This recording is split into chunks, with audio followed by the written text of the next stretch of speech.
ഗ്രന്ഥശാലകൾ മുന്നോട്ട് വെച്ച ഏറ്റവും വലിയ ആശയം എന്താണ്? വായിക്കുക എന്നുള്ളത് മാത്രമല്ല, വായനയിലൂടെ നിങ്ങൾ എന്താണ് ഗ്രഹിക്കേണ്ടത്, മനസ്സിലാക്കേണ്ടത്?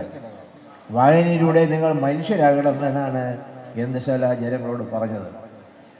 വായിക്കാൻ പാടില്ല എന്ന ആളോട് പറഞ്ഞത് ആരാണ്? വായിക്കാൻ പാടില്ല എന്ന ആളോട് പറഞ്ഞത് അക്കാലത്തെ മതങ്ങളാണ്.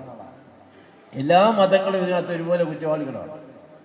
അല്പമെങ്കിലും മനുഷ്യനെ വായിക്കാൻ പഠിപ്പിച്ചത് മിഷണറി പ്രവർത്തനത്തിന് വന്ന ആൾക്കാർ മാത്രമാണ്. മെറ്റീരിയലിനെ പോലെ, ഗുണ്ടറ്റിനെ പോലെയുള്ള ആൾക്കാരാണ് കേരളത്തിൽ വിദ്യാഭ്യാസ സ്ഥാപനങ്ങൾ ഉണ്ടാക്കുവാൻ മുന്നിട്ട് ഇറങ്ങിയത്. അതിന് മുൻപ് ഇവിടെ ഉണ്ടായിരുന്ന ഒരു മതവും നമ്മളെ ആരും ഒന്നും പഠിപ്പിച്ചില്ല എന്നുള്ളതാണ്. പഠിപ്പിച്ചില്ല എന്ന് മാത്രമല്ല, പഠിക്കരുതെന്ന് പറയുകയും ചെയ്തു. സ്ത്രീകൾ എന്നൊരു കാരണവശാലും അക്ഷരം പഠിപ്പിക്കാനേ പാടില്ല. പക്ഷേ അക്ഷരം പഠിച്ച നമ്മളുടെ അമ്മമാരാണ് ഇന്ന് ഏറ്റവും കൂടുതൽ പുരാണ പാരായണം നടത്തുന്നത്. രാമന്റെ ജന്മദേശമായ അയോധ്യയിലൂടെ സഞ്ചരിച്ചാൽ ഒരൊറ്റ സ്ത്രീയുടെയും ശബ്ദത്തിൽ രാമായണ പാരായണം നടത്തുന്നത് നിങ്ങൾക്ക് കേൾക്കാൻ സാധിക്കില്ല. കേരളത്തിൽ മാത്രമാണ് അത് സംഭവിക്കുന്നത്. കേരളത്തിൻ്റെ സാക്ഷരത ആ രീതിയിലാണ്.